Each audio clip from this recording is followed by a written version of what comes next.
So Imrul Hasan যদি এটাকে sincerely না নেয় তাহলে তিনি এই দায়িত্ব কেন নিলেন? সামিদ সোম এত তাড়াতাড়ি অ্যাপ্রুভাল পেয়ে যাবে কজন মানুষ ভেবে বসেছিলেন?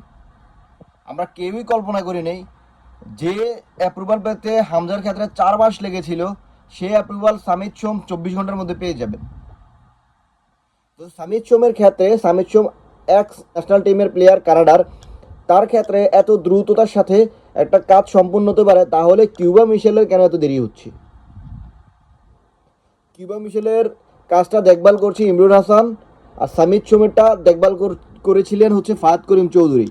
তো সেক্ষেত্রে ফাহাদ করিম চৌধুরীকে তার দক্ষতা এবং তার কমিউনিকেশন স্কিলের জন্য, একমাত্র তার সদিচ্ছার কারণে এত দ্রুততার সাথে সামিদ সোমকে আমরা আমাদের দলে পেয়েছি।